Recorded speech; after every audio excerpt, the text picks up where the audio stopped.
Hello everyone, welcome to my channel Edu School. हम लोग class 10th की chemistry chapter number 1 chemical reaction and equation पढ़ रहे हैं। आज हम लोग इस चैप्टर का पार्ट 2 देखेंगे। प्रीवियस क्लास में हम लोगों ने पार्ट 1 किया था, उसमें हम लोगों ने पढ़ा था केमिकल रिएक्शन एंड इक्वेशन किसे कहते हैं with examples. Physical changes and chemical changes क्या हैं उसके भी हमने कुछ सर्टेन एग्जांपल्स देखे थे, और साथ ही साथ हमने केमिकल रिएक्शंस को किस तरह से रिकॉग्नाइज्ड करते हैं, आइडेंटिफाई करते हैं, वो भी देखा था। और आज हम लोग केमिकल इक्वेशंस पढ़ेंगे। केमिकल इक्वेशन शुरू करने से पहले हम लोग इसकी डेफिनेशन को अच्छी तरह से समझ लें कि एक्चुअली में केमिकल इक्वेशन है क्या। तो देखते हैं इसकी definition. It is the short way of representing a chemical reaction is called chemical equation. किसी भी केमिकल रिएक्शन को जब हम उसके शॉर्टेस्ट वे में, शॉर्टेस्ट मेथड से लिखते हैं तो उसे केमिकल इक्वेशन कहते हैं। तो इस तरह से लिखने से हमारा केमिकल इक्वेशन काफ़ी इजी हो जाता है, क्योंकि हर बारी हम उसे वर्ड प्रॉब्लम्स में या वर्ड इक्वेशन में नहीं लिख पाएंगे। तो इस वजह से उसे हम एक सिंबॉलिक फॉर्म में लिखते हैं, जिसे हम केमिकल इक्वेशन कहते हैं। जैसे यहाँ हमने Zn zinc plus sulphuric acid, zinc metal reacts with dilute sulphuric acid to form zinc sulphate and hydrogen gas.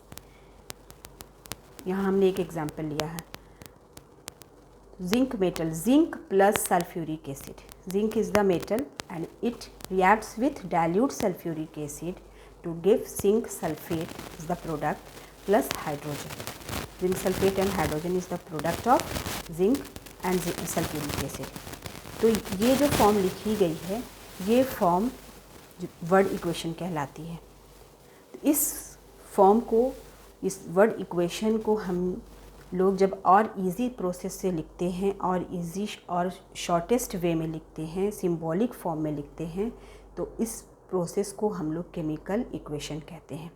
For example यहाँ जिंक प्लस सल्फ्यूरिक एसिड है, तो यहाँ हमने क्या लिया है, Zn, जिंक का formula Zn plus sulphuric acid H2SO4। Zinc और सल्फ्यूरिक एसिड जब रिएक्ट करते हैं, it gives ZnSO4 plus hydrogen. तो Zn plus H2SO4 is the reactant and it gives ZnSO4 plus H2 as a product. तो इस वे में जब अगर हम किसी वर्ड इक्वेशन को लिखेंगे सिंबॉलिक फार्मूला में, तो इस वे को हम लोग केमिकल इक्वेशन कहते हैं। अब नेक्स्ट हम लोग चलते हैं किस तरह से किसी भी केमिकल इक्वेशन को बैलेंस करेंगे। तो बैलेंस करने में सबसे पहले हम लोगों को कुछ रूल्स को फॉलो करना पड़ता है, और कुछ लॉज भी हैं जिसे हम पढ़ेंगे, जैसे law of conservation of mass. तो law of conservation of mass क्या कहता है कि atom neither be created nor destroyed during a chemical reaction. अगर किसी भी तरह का केमिकल रिएक्शन हो रहा है, उस प्रोसेस में एटम्स को ना ही हम क्रिएट कर सकते हैं और ना ही डिस्ट्रॉय कर सकते हैं। इट ऑलवेज बैलेंस, हम उसे सिर्फ बैलेंस करके ही इक्वेशन को प्रॉपर वे में लिख सकते हैं। इसमें हम ना ही किसी भी तरह के मैटर को क्रिएट करेंगे और ना ही डिस्ट्रॉय करेंगे। For example, magnesium plus oxygen, it gives magnesium oxide. यहाँ हमने एक एग्जाम्पल लिया है मैग्नीशियम एलिमेंट, उसके नंबर ऑफ़ एटम्स यहाँ पर 1 है, यहाँ ऑक्सीजन के number of atoms 2। It gives magnesium oxide. आप यहाँ पर देखें कि ये दोनों, यहाँ पर मैग्नीशियम की number of atom 1 and oxygen के नंबर ऑफ़ एटम्स 2। तो in reactant 3 atoms are present, and in product only 2, magnesium is 1 and oxygen is 1. but इसे हम क्रिस क्रॉस मेथड से सॉल्व करेंगे। फॉर एग्ज़ाम्पल,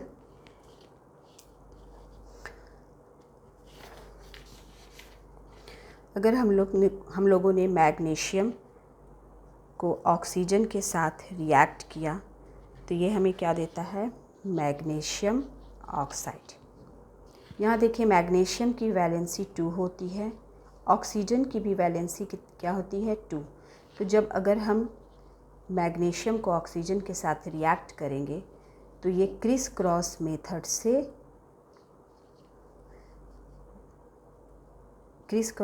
से ये कैंसिल हो जाएगा और यहाँ पर मैग्नीशियम ऑक्साइड आ जाएगा।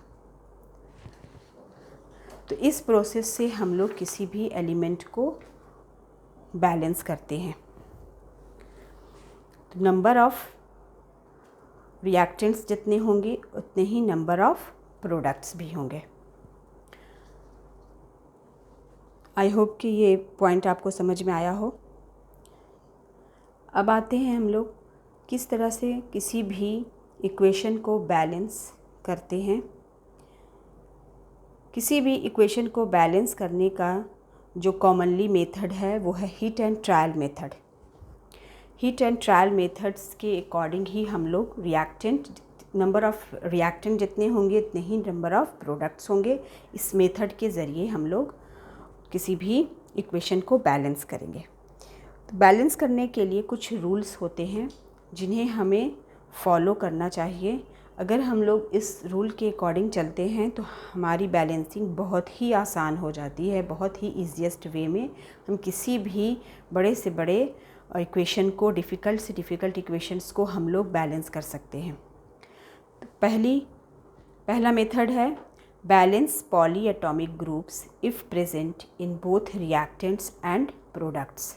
सबसे पहले हम लोग पॉली एटॉमिक ग्रुप्स को बैलेंस करते हैं।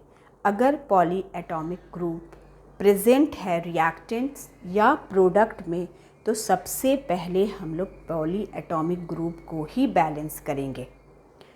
इस तरह से बैलेंस करने से हमारी बैलेंसिंग इजी हो जाएगी। Next, balance metals. Poly atomic group को जब आपने बैलेंस कर लिया, अगर पॉली एटॉमिक ग्रुप है तो, अगर नहीं है तो हम लोग उसके बाद मेटल्स को बैलेंस करते हैं।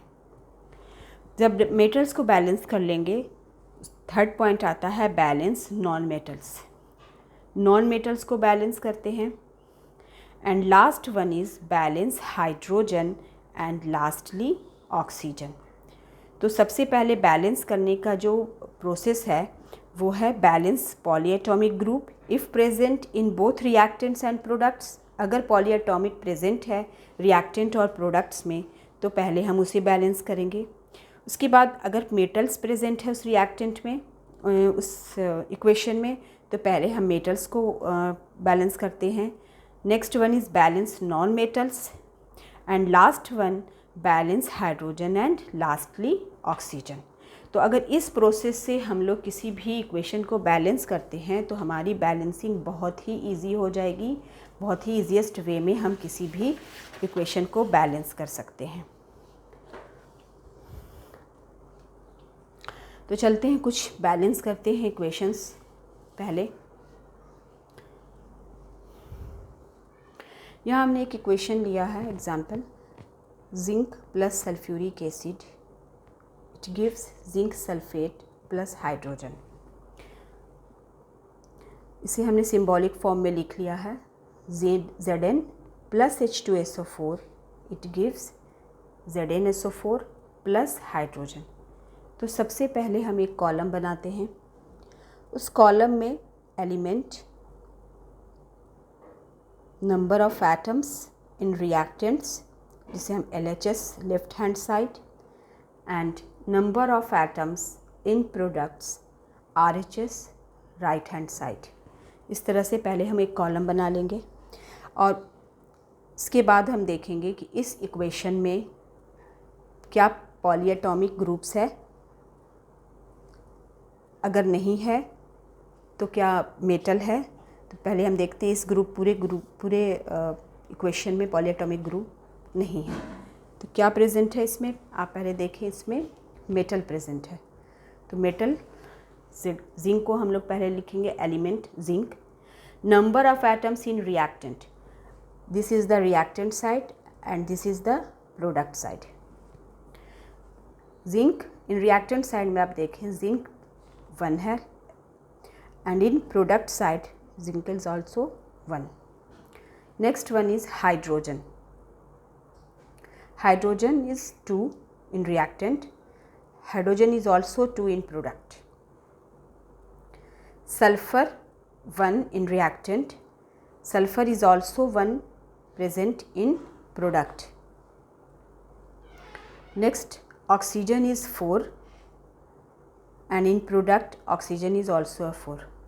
तो आप यहाँ देखें कि जिंक, हाइड्रोजन, सल्फ़र, ऑक्सीजन, यहाँ जितने रिएक्टेंट हैं उतने ही प्रोडक्ट हैं. नंबर ऑफ़ एटम्स जितने रिएक्टेंट में हैं उतने ही number of atoms present product में हैं. तो इस इक्वेशन को हम ये बता सकते हैं कि ये इक्वेशन बैलेंस है, क्योंकि बैलेंसिंग तभी हो सकती है पॉसिबल जब रिएक्टेंट और प्रोडक्ट दोनों बराबर हों. तो इस इक्वेशन में रिएक्टेंट और प्रोडक्ट दोनों बराबर हैं, इसलिए ये इक्वेशन बैलेंस है. Next one equation example, potassium iodide. हमने यहाँ पर क्या लिया है, potassium iodide plus lead nitrate. Potassium iodide and lead nitrate gives lead iodide plus potassium nitrate. It means कि potassium iodide और जब potassium iodide is react with lead nitrate, it gives lead iodide plus potassium nitrate. तो इसमें भी हम लोग इस reaction को भी देखें और देखने के बाद एक पर्टिकुलर हम लोग कॉलम बना लेते हैं.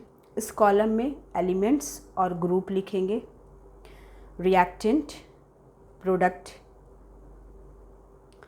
यहाँ देखें group is present, nitrate is present,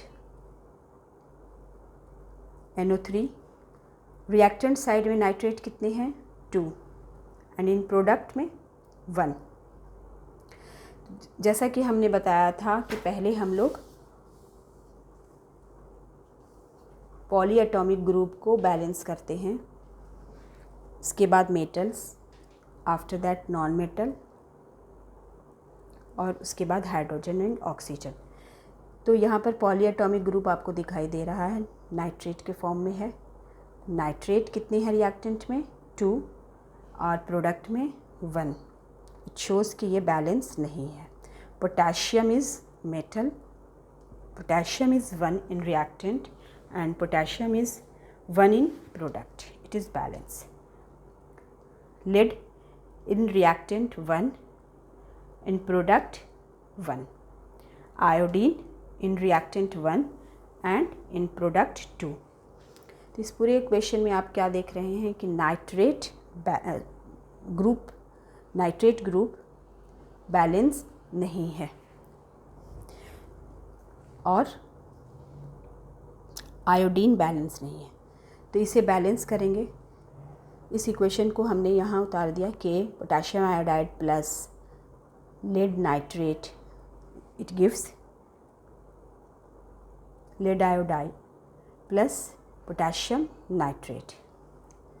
तो अगर हम लोगों ने यहाँ देखें कि अगर हम लोगों ने यहाँ पर 2 पुट किया, पोटाशियम से पहले 2 अगर पुट करते हैं तो पोटाशियम 2 रिएक्टेंट में 2 हो जाएंगे, प्रोडक्ट में भी, और यहाँ भी 2 पुट कर देते हैं तो प्रोडक्ट में भी पोटाशियम 2 हो जाएगा. और साथ ही साथ यहाँ प्रोडक्ट में नाइट्रेट जो कि रिएक्टेंट में 3 है, 2 है, और यहाँ इसके साथ साथ ये भी बैलेंस हो जाएगा. तो अब ये इक्वेशन पूरी तरह से बैलेंस है, क्योंकि हमारा अनबैलेंस्ड क्या हो रहा था, नाइट्रेट ग्रुप और आयोडीन. तो यहाँ पर जब हमने 2 पुट कर दिया, रिएक्टेंट में 2 पुट कर दिया, तो आयोडीन तो हमारा बैलेंस हो गया और साथ साथ यहाँ हमने 2 पुट कर दिया प्रोडक्ट में, तो नाइट्रेट भी हमारा बैलेंस हो गया. अब ये रिएक्शन कंप्लीट बैलेंस्ड रिएक्शन है. यहाँ देखें 2 potassium 2 potassium 2 iodine, 2 iodine, 1 lead, 1 lead, nitrate 2, 2 nitrate. This equation is completely balanced equation. तो इस तरह से अगर हम बैलेंस्ड करते हैं तो हमसे कभी भी मिस्टेक्स नहीं होगी, कोई गलती नहीं होगी और आप आसानी से किसी भी इक्वेशन को बैलेंस कर सकते हैं। तो अगर बैलेंसिंग इजी करनी है तो मैंने जो आपको रूल्स बताए हैं उसे ज़रूर फॉलो कीजिए। पहले पॉली एटॉमिक ग्रुप्स को बैलेंस कीजिए, आफ्टर दैट आप मेटल्स को, non metals and hydrogen and oxygen को बैलेंस कीजिए। अगर इस तरह से बैलेंस करते हैं तो बैलेंसिंग बहुत ही ईजी हो जाएगी। Next example, iron plus H2O, it gives Fe3O4 plus H2। यहाँ देखिए iron 1, hydrogen 2, oxygen 1, iron 3, oxygen 4, hydrogen 2। तो इन रिएक्टेंट में आप क्या देख रहे हैं कि आयरन कितने हैं 1 और यहाँ आयरन 3। तो सबसे पहले हम लोग इसमें पॉली एटॉमिक ग्रुप नहीं प्रेजेंट है, तो हम लोग क्या करेंगे कि इस पहले पॉली एटॉमिक ग्रुप नहीं प्रेजेंट है बट मेटल तो प्रेजेंट है, तो मेटल को हम लोग पहले बैलेंस करते हैं। तो यहाँ आयरन आप 1 देख रहे हैं, यहाँ आयरन 3। तो अगर आयरन यहाँ 3 है तो हम लोगों को यहाँ पर भी आयरन 3 कर देना होगा Fe से पहले। और hydrogen 2, here hydrogen 2 and here also hydrogen 2, oxygen 1, oxygen, but oxygen यहाँ कितना है 4। तो हमें ऑक्सीजन को बैलेंस करने के लिए 4 यहाँ पर लगाना होगा, जिसकी वजह से हमारा ऑक्सीजन तो बैलेंस हो जाएगा बट हाइड्रोजन क्या हो जाएगा यहाँ ज़्यादा। 4 2 ज़ा 8, हाइड्रोजन इज़ 8। तो इसको बैलेंस करने के लिए हम लोगों ने यहाँ पर भी एक 4 ऐड किया है। तो अब हाइड्रोजन हमारा क्या हो जाएगा बैलेंस। 4 2 ज़ा 8, 4 2 ज़ा 8, ऑक्सीजन इज़ 4, ऑक्सीजन इज़ 4। इस वे में अगर हम बैलेंस करते हैं तो हमारी इक्वेशन बैलेंस हो जाएगी बहुत इजी वे में और कोई डिफ़िकल्टीज़ भी नहीं होंगी, आपकी इक्वेशन गलत भी नहीं होंगी और आप आसानी से इस इक्वेशन को, किसी भी इक्वेशन को आप सीख सकते हैं बैलेंस करने के लिए, अगर आपने वो सर्टेन रूल्स को फॉलो किए हैं तो आज की वीडियो हम लोग यहीं पर स्टॉप करते हैं।